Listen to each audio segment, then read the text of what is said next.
Déjeme comenzar por decirle algo acerca del ser humano. Mire, el ser humano es un ser de necesidades.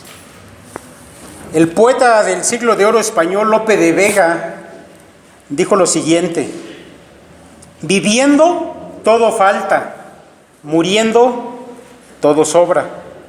Y me parece que él tenía razón al decir esto. Mientras estamos en esta vida, pues estamos llenos de necesidades. Sin embargo, mis hermanos y amigos, hay necesidades que nos apremian más que otras. No todas son igual de urgentes o igual de importantes. No sé, tal vez incluso entre los que estamos aquí ahora, en este momento, haya quienes puedan tener necesidades, por ejemplo, materiales. A lo mejor asuntos de dineros, de deudas, de propiedades, no sé. Y tal vez algo así sea lo que le esté quitando el sueño últimamente. Tal vez puede haber también algunos que tengan problemas, tal vez de tipo relaciones personales. Las más comunes pues son las familiares. Tal vez la necesidad de algunos de los que están aquí sea estar bien con su esposa o con su esposo, o tal vez con sus hijos, etcétera. Bueno, también puede ser que haya otros que tengan necesidades, por ejemplo, que tengan que ver con su salud. La salud es importante y cuando falla nuestra salud, pues eso puede traer preocupaciones grandes a nuestro corazón. Hay quienes hasta entran en estados de depresión a causa de la enfermedad. Mire, solamente menciono estas probables necesidades por enumerar algunas, pueden ser otras, ¿no?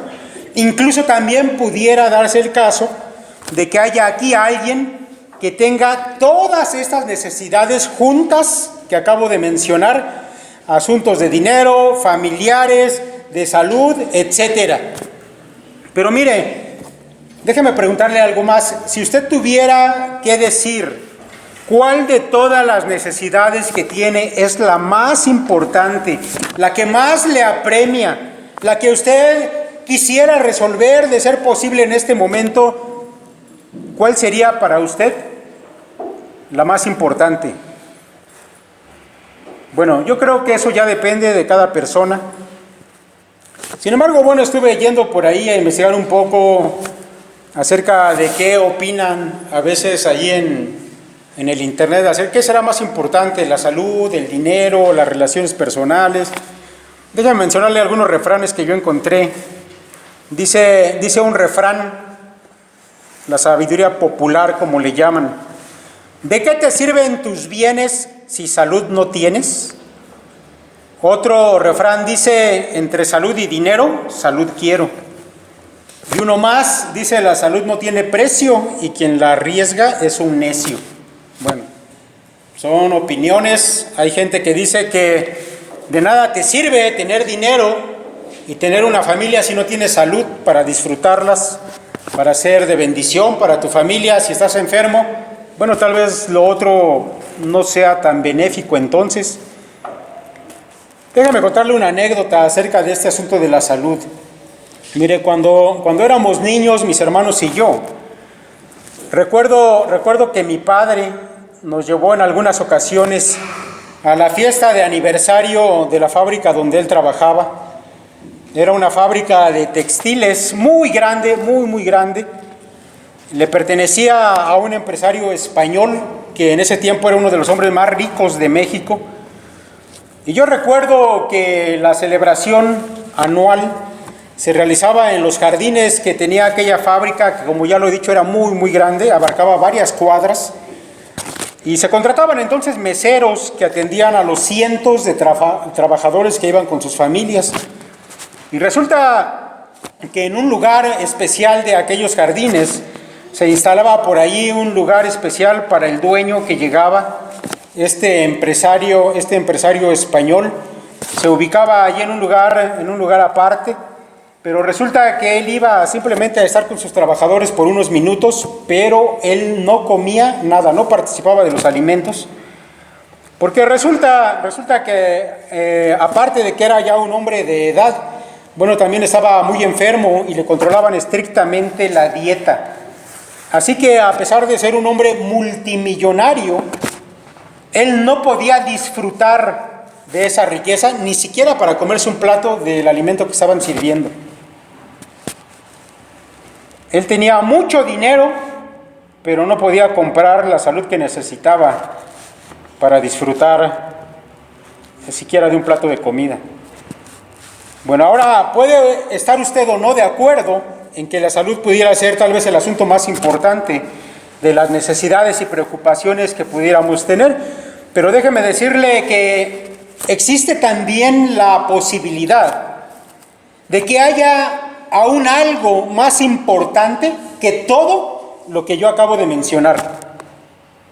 Mire, allá en la Escritura, específicamente en el Evangelio de Marcos, que le voy a pedir que lo busque, vaya a su Biblia en el Evangelio de Marcos y vamos a encontrar allí un relato. Y en este relato vamos a ver al Señor Jesús planteando cuál es la necesidad más grande del ser humano. Capítulo 2 de Marcos. Jesús nos va a dar su opinión acerca de cuál pudiera ser la necesidad más apremiante, la más importante del ser humano. Y le voy a pedir que escuche con atención a partir del versículo 1, lo voy a leer yo en voz alta.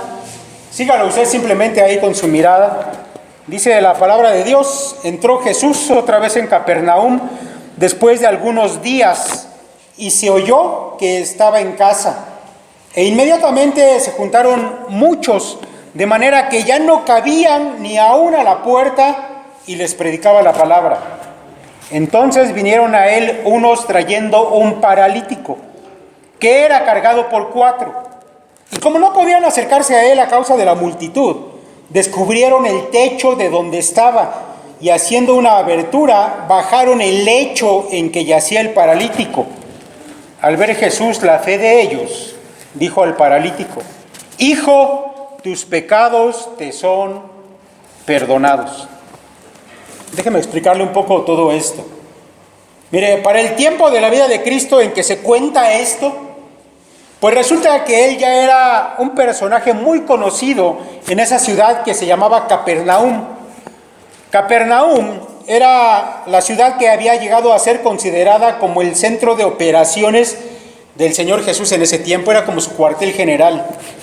Y en ese lugar el Señor había hecho muchos milagros. Por ejemplo, déjeme mencionarle uno. Sucede que allí, hacía algunos días, él había sanado a la suegra de Pedro. Y si usted le da vuelta a la hoja, estamos en el capítulo 2, si le da vuelta a la hoja al capítulo 1, allí va a encontrar esta historia.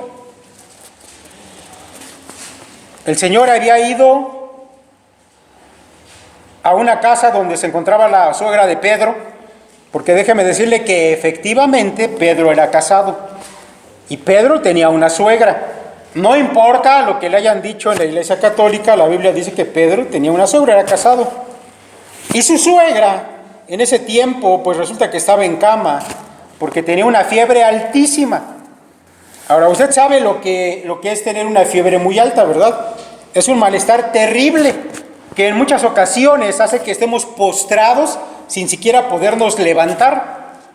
Pero además, también debe saber usted que la aparición de la fiebre pues nos avisa que probablemente haya alguna infección en alguna parte de nuestro cuerpo.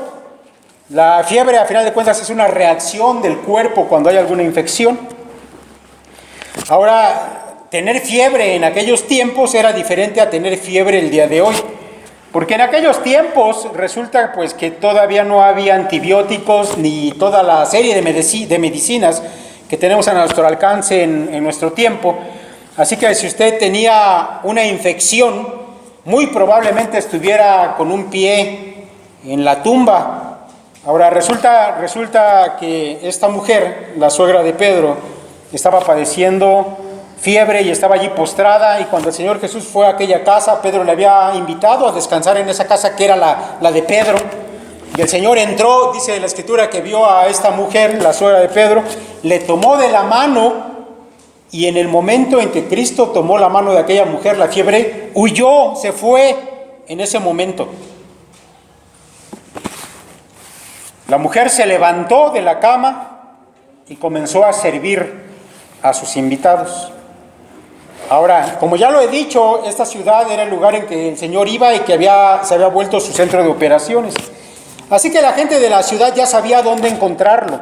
Y cuando se enteraron de que el Señor estaba en aquella casa, bueno, pues fue toda la gente de la ciudad y llegaron a aquella casa y traían a sus enfermos.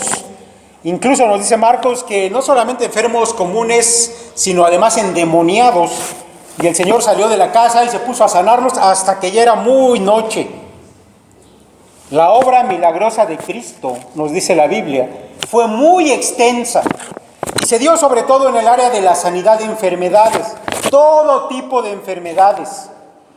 Así que, al parecer, era la salud el asunto más importante para la gente de aquellos tiempos.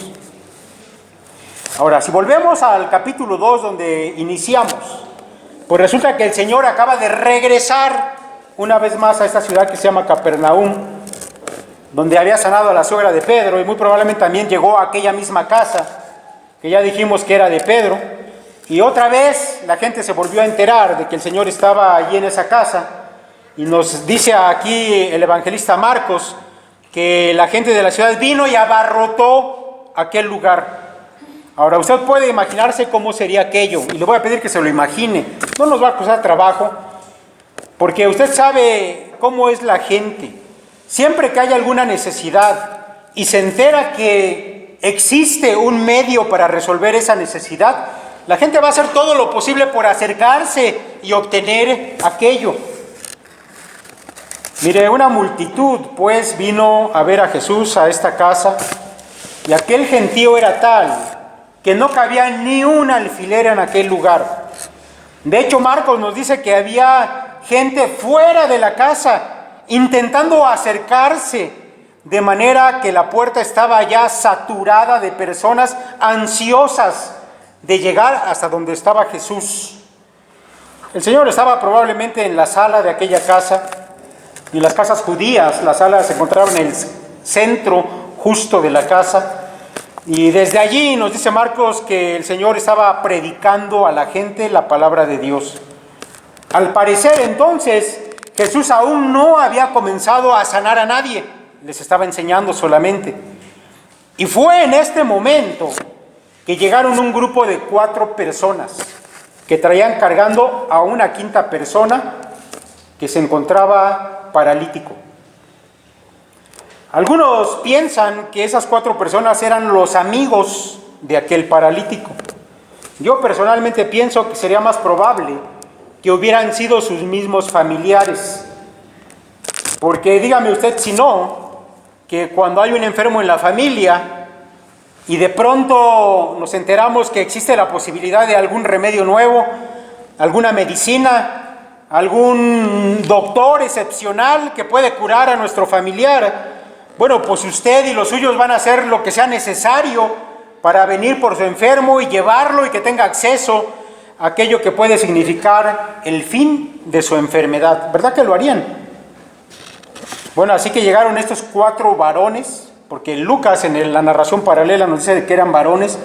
Llegaron estos 4 varones con aquel hombre que estaba paralítico e intentaron acercarse al Señor Jesús.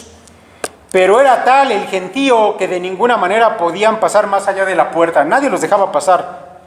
Pero ellos no iban a darse por vencidos fácilmente. Mire, yo creo, mis hermanos y amigos, que estos varones ya habían visto en otras ocasiones cómo Jesús sanaba enfermos, cómo había levantado a otros paralíticos. Pues ellos tenían una fe en Jesús tal que iban a hacer lo necesario para acercarse a Él, pero no iban a renunciar a la posibilidad de no lograrlo. Ellos tenían fe porque probablemente ya habían visto tantos milagros que había hecho el Señor antes. Mire, parafraseando a la Biblia, hay un dicho que dice que la fe mueve montañas. Y eso es lo que estos hombres van a hacer. Porque además, en lo que leímos se declara que ellos tenían fe. Ahora, déjame decirle algo. Las casas de aquellos tiempos estaban construidos de una especie de adobes, ladrillos que ellos mismos fabricaban y hacían sus casas. Eran casas cuadradas, muy simples. Y el techo de las casas de aquel tiempo consistía en vigas de madera que se ponían cruzadas, dejando espacios cuadrados que posteriormente se cubrían con diversos materiales. Podía ser más madera, paja, etc. Y estos 4 varones pensaron que tal vez el techo podía servirles de entrada, ya que la puerta estaba totalmente abarrotada y no había paso. Entonces dijeron, ¿por qué no? Usamos el techo. Tal vez pueda ser útil para acercarnos a Jesús. Así que ellos, como pudieron, habrán subido a aquel enfermo, a aquel paralítico a la azotea, y habrán tenido que empezar a retirar la paja que estaba allí. Después removieron algunas de las vigas del techo, y eso sin duda habrá ocasionado un tiradero. O sea, ha de haber empezado a caer la paja y todo hacia adentro, donde estaba Jesús. Pero finalmente ellos lograron abrir un hueco grande en el techo. Y entonces probablemente ataron la camilla de aquel paralítico con unas buenas cuerdas y comenzaron a bajarlo, hasta que aquel hombre quedó en el centro de la sala, justo delante de Jesús. Esos 4 hombres y el enfermo tenían fe en Jesús. Sabían y no les cabía la menor duda de que Él podía sanar, y además quería sanar a la gente que estaba enferma, incluyendo a aquel paralítico. Tan solo tenían que llegar delante de Él. Ahora, tal vez nos podemos preguntar, ¿cómo es que Jesús sanaba a los enfermos? ¿De dónde a estos hombres les venía aquella fe? ¿De dónde Jesús sacaría el poder para sanar? ¿Sería acaso una especie de hechicero o de brujo? Bueno, déjame decirle que para la gente que lo había visto hacer milagros anteriormente, y que además había escuchado la predicación, la enseñanza de Jesús, más que pensar que Él pudiera ser un brujo, un obrador de hechicerías, ellos pensaban que Él era un profeta de Dios, así como Elías o Eliseo, unos profetas que hacía ya más de 500 años habían venido y habían obrado señales milagrosas. En una ocasión Jesús le preguntó a sus discípulos, oigan, ¿y la gente quién dice que soy yo? Y los discípulos le dijeron, pues la gente piensa que tú eres un profeta, así como Elías. Pero también había otros entre la gente que creían que Él era el Mesías que Dios un día iba a enviar. Había promesas en las Escrituras que hablaban de que un día Dios iba a enviar al Mesías, que iba a salvar a su pueblo de dolor, de enfermedad, de necesidades, incluso de sus enemigos políticos. Es muy probable que estos hombres pensaran esto último de Jesús, pues Marcos nos dice que Jesús, al ver lo que estos habían sido capaces de hacer para que su enfermo estuviera cerca de Él, Jesús reconoció que tenían fe en Él. Ahora, llegados a este punto, yo quiero que volvamos a retomar la pregunta original de esta charla. Mire, para la multitud que estaba abarrotando la casa de Pedro y para los 4 que habían llevado al paralítico, sin duda, su prioridad, su mayor necesidad, lo que ellos más querían obtener en aquel momento era la salud de sus familiares o de algunos en lo personal que habían ido para que Jesús les sanara. La gente en aquella ocasión no iba por dinero, al menos en esta ocasión tampoco iban para que el Señor les diera de comer. No estaban buscando algún otro bien material, ellos estaban buscando ser curados por Jesús. Pero yo debo decirle que Jesús opinaba algo diferente. Él, siendo Dios, tenía una visión muy distinta a la visión que tenía la multitud. Jesús sabe que el hombre tiene mayores necesidades Y también sabe que el hombre por sí mismo no puede percibir a veces ese tipo de necesidades. Estamos hablando de las necesidades espirituales. Pero resulta que nuestro Señor Jesucristo no necesita que nadie le diga lo que Él tiene que hacer o lo que tiene que atender primero. Porque aquí tenemos al Cristo, el Hijo de Dios, dándonos su visión personal respecto de las necesidades humanas. Dice Marcos, al ver Jesús la fe de ellos, le dijo al paralítico: Hijo, tus pecados te son perdonados. Mire, yo sé que mucha gente en la actualidad, de manera parecida a como fue hace 2000 años, aún buscan a Dios. Aún hay el día de hoy quien se acerque a buscar a Jesús, porque lo miran como una posible respuesta a sus necesidades, a su dolor, a su búsqueda de objetivo en esta vida. Tal vez usted que nos está acompañando hoy, que ha aceptado la invitación de alguien de aquí, haya querido usted venir porque tal vez está buscando una respuesta para sus problemas.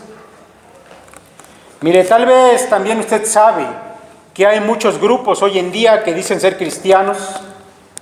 También dicen que pueden solucionar sus necesidades de salud, de dinero, de afectos, etcétera. Pero también sabe usted que lo único que realmente quieren ellos es sacarle su dinero. Y sabe que cuando yo veo este tipo de sectas, los famosos pares de sufrir, por ejemplo, algunas sectas carismáticas, a mí me asombra algo, que a pesar de que la gente se dé cuenta que le están sacando su dinero, sin embargo la gente permanece allí. ¿Sabe por qué? Porque ellos no tienen otra visión, no tienen otras opciones. Piensan que tal vez un día Dios va a resolver sus problemas. Pero yo quiero que se dé usted cuenta que el verdadero Jesús, el que encontramos aquí en la Biblia, piensa de manera diferente. Él sabe que el problema número uno de la humanidad es lo que Él llama pecado. Hijo, tus pecados te son perdonados, dijo aquel que iba buscando salud física. Mire, las necesidades materiales y afectivas o de otra índole que aquejan al hombre en esta vida son temporales, son pasajeras. Así como lo dice Lope de Vega, ¿verdad? Cuando estamos vivos todo nos falta, pero pues muertos ya no nos hace falta nada. Las necesidades que usted pueda tener el día de hoy, de índole material, afectivo, de salud, etcétera, son problemas pasajeros, necesidades pasajeras. En el peor de los casos, puede ser que alguno de estos asuntos lo lleve a usted a la muerte. Pero déjeme decirle algo, más allá de eso no van a pasar, ahí se acabó todo. Una vez que usted esté muerto, no va a tener más hambre, no va a tener más necesidad de dinero, no tendrá tampoco necesidad de salud, usted ya está muerto, pero déjeme decirle algo, con el pecado el asunto es diferente. El pecado en sí es la fuente de todos los males.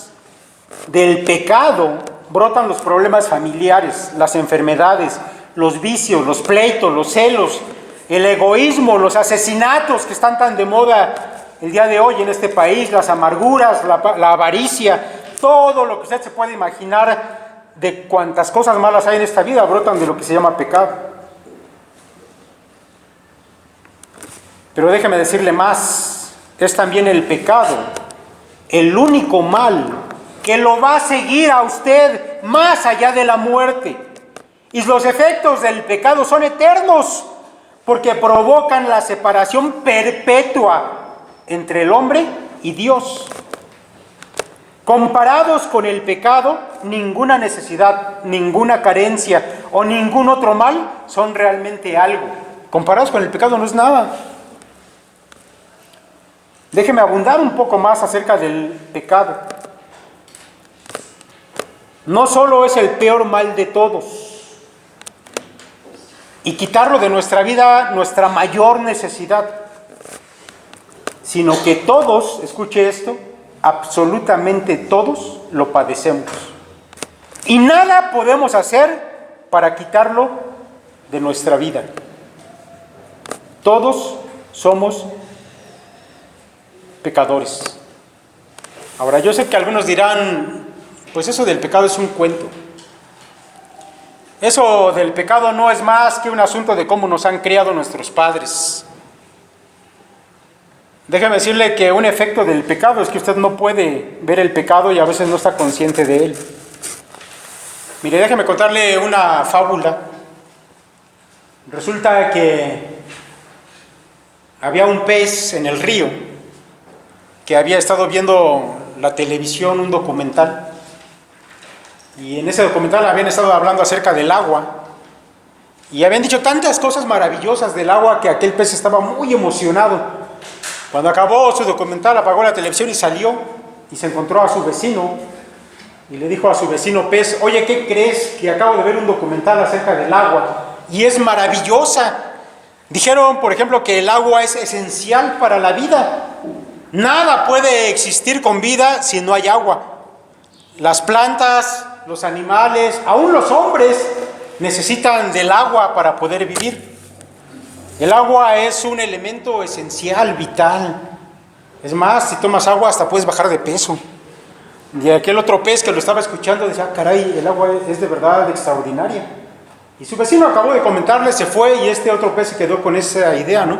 Y dijo: tengo que encontrar el agua, porque es tan maravillosa que yo quiero encontrar el agua. Bueno, usted entiende, ¿verdad?, cuál es la idea de esta historia. Él vivía en el agua, sumergido en ella, y sin embargo no la percibía. Cuando hablamos de pecado es así. Vivimos en el pecado, inmersos en él. ¿Y sabe qué? Hay gente que no lo percibe. La palabra de Dios, sin embargo, está escrita con la finalidad de aclarar estos asuntos. Déjeme leerle lo que la palabra de Dios dice al respecto del pecado. Como está escrito: no hay justo ni aun uno. No hay quien entienda. No hay quien busque a Dios. Todos se desviaron, a una se hicieron inútiles. No hay quien haga lo bueno, no hay ni siquiera uno.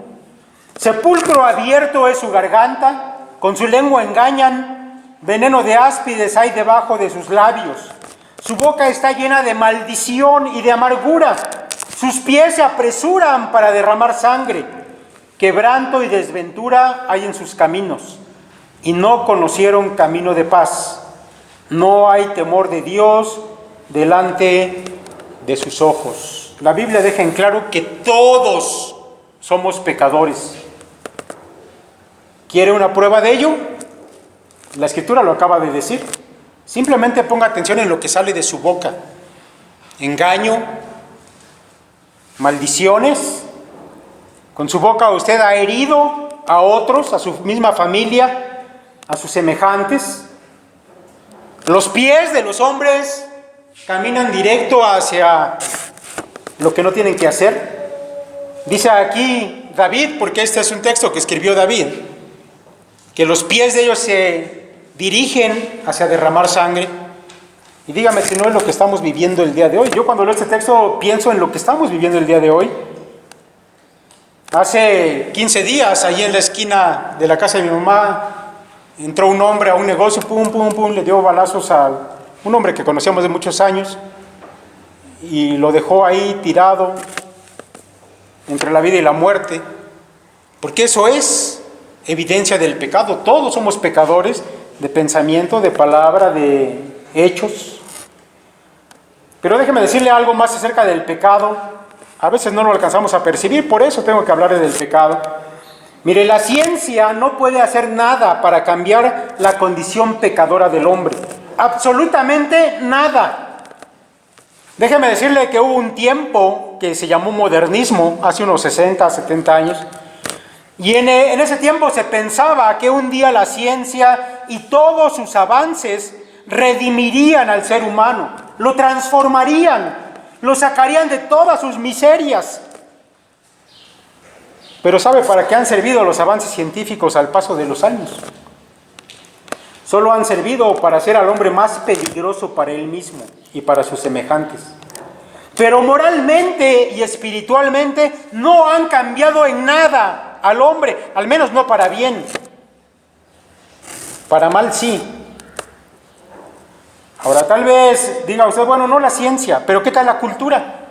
Yo he escuchado a algunos que dicen lo que nos hace falta es educación. Déjame decirle que la cultura tampoco ha podido hacer nada al respecto para cambiar al ser humano. Hay quienes han pensado que un hombre más culto, más educado, sería un ser humano diferente, más bueno, mejor.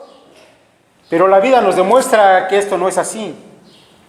Pues aún los hombres con más estudios, los que han ido a las mejores escuelas, a las universidades más prestigiosas, al final de cuentas solamente son pecadores con más información en su cabeza. Pero esencialmente, moralmente no cambian. Déjeme volver a nuestro relato. Mire, cuando Jesús ve la fe de aquellos 4 hombres y del paralítico, Él entiende el problema y la necesidad más grande de todas.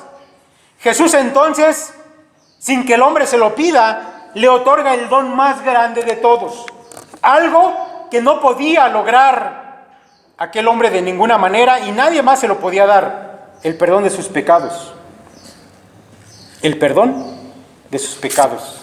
Él iba por una enfermedad física, era su prioridad. Todo lo que hicieron para que estuviera delante de Cristo, y cuando está allí delante, el Señor ve que esa no es su necesidad más apremiante. Entonces, le da el perdón de sus pecados. Ahora déjeme continuar con la narración, versículos 6 y 7, y ponga atención porque se va poniendo más interesante. Dice: estaban allí sentados algunos de los escribas, los cuales cavilaban en sus corazones: ¿por qué habla este así? Blasfemias dice. ¿Quién puede perdonar pecados sino solo Dios? Este grupo, al que Marcos llama los escribas, era un grupo de profesionales de la religión. En aquellos tiempos ellos eran los eruditos, eran los que se encargaban de hacer las copias a mano de las escrituras sagradas. Y por supuesto que conocían las leyes de Dios al derecho y al revés. Aunque, como ya lo he dicho, el conocimiento no cambia en nada a los hombres pecadores. Así que este grupo de los llamados escribas era un grupo de pecadores instruidos en las leyes sagradas. Y tal vez ya se dio cuenta que ellos estaban allá dentro de la casa. Ellos sí estaban en las primeras filas para ver a Jesús. Pero no se equivoquen, no estaban allí para bien. Ellos solamente querían escuchar en qué momento Él se iba a equivocar en alguna enseñanza. ¿En qué momento aquel joven maestro Galileo iba a decir una palabra incorrecta para ridiculizarlo? O aún más, el intento era llevarlo a juicio por blasfemar al decir algo incorrecto de la ley de Dios. ¿Y sabe qué? Al parecer ese momento por fin llegó. Por fin el maestro Galileo se equivocó. ¿Y de qué manera se equivocó? ¿Cómo es posible que este hombre le diga al paralítico que le perdona sus pecados? O está loco de remate, o de plano es un descarado blasfemo. La conclusión de los escribas es que Jesús es un blasfemo. Ahora, dentro de estas cosas que ellos están pensando ahí en su cabeza, no lo han dicho, lo están pensando en su cabeza, hay que decir que en una cosa estos eruditos sí tienen la razón. Nadie puede perdonar pecados sino solamente Dios. ¿Por qué esto es así? ¿Por qué no puede ser que un cura, por ejemplo, perdone los pecados? O un pastor, o el papa, o quien sea. ¿Por qué solamente Dios puede perdonar pecados? Bueno, déjeme decirle que esto es así, porque cada vez que usted peca, a quien realmente y en primer lugar usted ofende es a Dios. Cada vez que usted miente, o cada vez que usted roba, o cada vez que se emborracha, o lastima a alguien de palabra o de hecho, o cada vez que usted profiere insultos con su lengua, o cada vez que usted fornica o adultera, o cada vez que usted guarda amarguras dentro de su corazón, etcétera, a quien usted está ofendiendo es a Dios, que le dio la vida. Y Dios le dio la vida no para que hiciera eso. Así que cada vez que usted comete pecado, a quien ofende es a Dios. Y déjeme decirle que no solamente le ofende, Cada vez que usted comete pecado se aleja más y más de Dios. ¿Por qué habría usted de disculparse con alguien más y pedirle perdón a otra persona si al que usted está ofendiendo es a Dios? Mire, déjeme ponerle un ejemplo. Usted sabe que hoy en día, aquí en nuestra ciudad, andar ya de noche después de las 9 es un poco peligroso. Digo, hasta de día lo asaltan a uno. A mí me asaltaron 2 veces el mismo mes dentro de la misma tienda. Imagínese que va usted caminando ya de noche y de pronto le salen ahí 4 tipos y le quitan su cartera, su celular y le ponen una golpiza que lo mandan al hospital. Y está usted ahí inconsciente en el hospital y de repente recupera la conciencia. Y su familiar que lo está ahí cuidando, cuando ve que usted se despierta, le dice: oye, ¿qué crees? Te tengo una buena noticia. Y usted: ¿qué? ¿Qué pasó? ¿Qué? Dime. Que a esos que te golpearon ya los perdoné. ¿Qué diría usted? Pues ¿por qué los perdonaste? A ti no te golpearon. Al que le dieron la tunda fue a mí. En todo caso yo hubiera decidido si perdonarlos o no. Bueno, lo mismo pasa. Solamente Dios puede perdonar pecados. Pero estos hombres, los escribas, no han entendido que Jesucristo, el maestro Galileo que está allí sentado, es Dios. Y ellos prefieren pensar que es un hombre porque lo odian. Y si fuera Dios hubieran tenido que venir a adorarlo. Dicen: es un blasfemo. Pero vea lo que sigue diciendo el texto. Aquí se va a demostrar de una manera pues un poco sutil en la narración de Marcos cómo Jesucristo comienza a manifestar que Él es Dios. Dice el versículo 8: y conociendo luego Jesús en su espíritu que cavilaban de esta manera dentro de sí mismos, les dijo: ¿por qué caviláis así en vuestros corazones? ¿Qué es más fácil decir al paralítico: tus pecados te son perdonados? O decirle: levántate, toma tu lecho y anda. Pues para que sepáis que el Hijo del Hombre tiene potestad en la tierra para perdonar pecados, dijo al paralítico: a ti te digo, levántate, toma tu lecho y vete a tu casa. Entonces él se levantó enseguida y tomando su lecho salió delante de todos, de manera que todos se asombraron y glorificaron a Dios, diciendo: nunca hemos visto tal cosa. Jesús lee los pensamientos de la gente. Él no tenía necesidad de que nadie le dijera lo que había en la gente, dice el Evangelio, porque él sabía lo que era el hombre. Y cuando sabe los pensamientos de estos hombres, él les plantea una cuestión que yo quiero que reflexionen en ella. ¿Qué es más fácil decir al paralítico: tus pecados te son perdonados? O levántate, toma tu lecho y anda. ¿Qué es más fácil? Bueno, yo creo que sin pensarlo mucho van a decir: pues es más fácil decirle tus pecados son perdonados, ¿no? Imagínense que yo le digo a alguien de aquí enfrente: hermana, tus pecados son perdonados. Digo, eso es más fácil que me traigan un paralítico aquí y yo le diga: levántate, toma tu lecho y anda. ¿Saben por qué es más fácil lo de los pecados? Porque es algo intangible. Yo le puedo decir a alguien, a cualquiera de aquí, y eso no quiere decir que estén perdonados sus pecados, pero nadie me puede decir lo contrario. En cambio, devolverle la movilidad a un paralítico, bueno, eso ya es otra cosa. Pero mire, reflexionando bien el asunto, déjeme decirle que no es tan fácil de solucionar la cuestión que Jesús está planteando. Porque decirle a aquel hombre: tus pecados te son perdonados, a Jesús le iba a costar su propia vida. Porque él no podía perdonar los pecados de aquel hombre a menos que él fuera a la cruz. Y le voy a decir por qué. Mire, hay mucha gente que ha hecho esta pregunta: ¿y si Dios ama a todos en el mundo, por qué simplemente no nos perdona a todos y ya?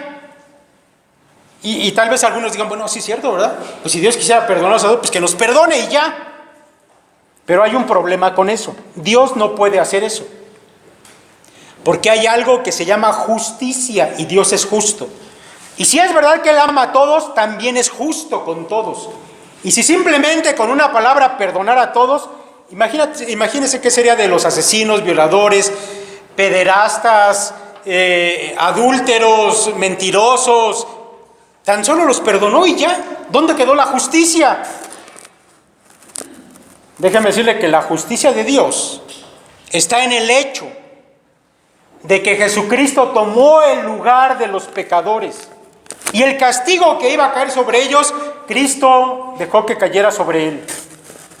La Escritura dice que aquel que no conoció pecado, Jesucristo, Dios lo hizo pecado por nosotros, para que nosotros fuésemos hechos justicia de Dios en él. Cuando Cristo estaba en la cruz, su Padre le dio la espalda. Y Jesucristo dijo: Dios mío, ¿por qué me has abandonado? Y el Padre simplemente le dio la espalda, porque en ese momento Cristo estaba llevando tus pecados en la cruz. Cristo se vio separado de Dios, recibiendo la ira de Dios sobre sí mismo, porque alguien tenía que pagar. O los pagas tú o los paga Él. Decirle a aquel hombre: tus pecados te son perdonados, era más difícil que decirle: levántate, toma tu lecho y anda, y vete a tu casa. Pero ¿sabe qué? Jesucristo podía hacer las dos cosas, porque Él es Dios y porque Él iba a morir en lugar de aquel hombre, como en el lugar de todos los que estamos aquí. Yo quiero que usted reflexione en esto el día de hoy. ¿Por qué este asunto de encontrarnos con Cristo, como va a ser el día de hoy, nos lleva a asumir dos posturas? Yo sé que tal vez estás aquí porque pensabas que podías encontrar alguna solución a algunos de tus problemas, alguna respuesta. Pero el asunto más importante que Dios te ofrece hoy es el perdón de los pecados. Ese es el gran mal de la humanidad. Y es lo que Cristo te ofrece el día de hoy, porque no solamente fue hace 2000 años. Él sigue todavía ofreciendo a aquellos que lo quieran recibir el perdón de sus pecados. La situación es que tú puedes asumir dos maneras de responder. Una es la de aquel hombre paralítico que fue a buscar a Jesús, hizo lo necesario para encontrarle y recibió el perdón de pecados. La otra es la de aquellos escribas que dijeron: va, es un blasfemo, hay que apedrearlo, es un blasfemo. Eso es lo que hacían con ellos. Tal vez tú digas: bueno, yo no creo ese cuento del pecado, yo no creo en ese Jesús de la Biblia, es un mito. O a lo mejor sí existe, pero bueno, yo no voy a venir a esta cuestión de los pecados. ¿Sabes qué? En el fondo, si tu reacción es esa, es la misma de los escribas. Yo no creo, él es un blasfemo, no lo necesito. ¿Qué vas a hacer el día de hoy? Bueno, yo te voy a invitar a que tú vengas y sigas a Jesús. Si has escuchado esta palabra, tal vez hayas comenzado a tener fe en tu corazón. Déjame decirte que la fe no proviene de tu razonamiento, proviene de que Dios ponga esa fe en tu corazón. Tal vez ni siquiera te imaginabas que ibas a escuchar esto y que ibas a comenzar a ejercer un tipo de fe dentro de ti.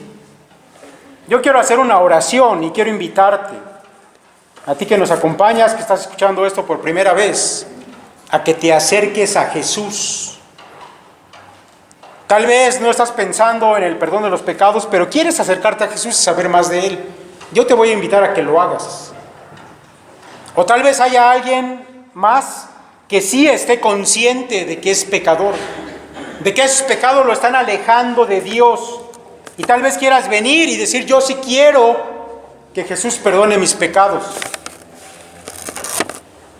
Aquellos hombres, para llevar a su enfermo, hicieron lo que fue necesario, incluso desmontar el techo de una casa. ¿Qué estarías tú dispuesto a hacer con tal de encontrarte con Jesús el día de hoy? Yo solamente te voy a pedir que levantes la mano. Voy a hacer una oración y en un momento de la oración yo te voy a invitar a que, si decides seguir a Jesús, solamente eso, quieres saber más de Él, no, luego vas a pasar aquí al frente y voy a platicar contigo 5 minutos y eso será todo. O tal vez tú sientes la carga de tu pecado en tu vida y reconoces que eres pecador y anhelas que Jesús te perdone. Bueno, también te voy a invitar a que levantes la mano y pases aquí al frente y 5 minutos me regales para platicar contigo brevemente. Le voy a pedir que incline su rostro y vamos a orar. Padre, te damos muchas gracias porque tu palabra nos muestra, Señor, lo que nosotros no podemos percibir simplemente, Señor, por nuestro entendimiento. Sabemos, Padre, que hay cosas que nos afectan y nos afectan grandemente, Padre, pero solamente percibimos las que son físicas, las materiales, y a veces nos afanamos y nos preocupamos por todo ello. Pero, Padre, también hay otras cosas más importantes todavía. El pecado es algo que nos separa de ti, que es la causa de todos los males, Señor, que hay en nuestra vida. Pero, Padre, al no poder ser sensibles a Él, al no poder verlo, a veces no hacemos nada, Padre, pero cuando nos hemos enterado de que tampoco podemos hacer nada, no nos queda otra solución más que venir delante de ti y buscar, Señor, que tu Hijo Jesucristo nos limpie de todo pecado. Yo te agradezco, Padre, por la palabra que tú nos has dado hoy a través de tu Biblia, de la Escritura. Y te ruego, Padre, por los que han escuchado esta palabra, porque, Señor, hay un ofrecimiento de tu parte para que ellos puedan venir y tener un encuentro contigo. Gracias, Señor, porque sabemos que la obra es tuya, no nuestra, que la palabra es tuya y que el poder, Señor, de transformar los corazones también proviene de ti. Que tal vez usted reconozca ese pecado que hay en su vida. Tal vez hay una carga en su corazón porque sabe que no está bien con Dios, que le ha ofendido muchas veces y de muchas maneras. Hoy es la oportunidad para que tú vengas y le pidas perdón a Cristo y Él te va a perdonar. Seguramente que muchas cosas van a cambiar en tu vida. Así que si hay alguien que quiera recibir el perdón de sus pecados, pues Cristo sigue teniendo vigente esa invitación. Si no hay nadie más, vamos a terminar. Padre, te agradecemos, porque tu palabra, Señor, no vuelve a ti vacía, sino que hace aquello para que la has enviado. Gracias, Señor, porque tú eres quien mueve los corazones y los transforma. No somos nosotros, Padre, de ninguna manera. Somos solamente, Señor, instrumentos en tus manos, pero tu palabra es poderosa. Y yo te agradezco, Señor, por ello el día de hoy. Gracias, Señor, una vez más, porque siempre haces y cumples tu propósito. En el nombre de Cristo Jesús te lo agradecemos. Amén.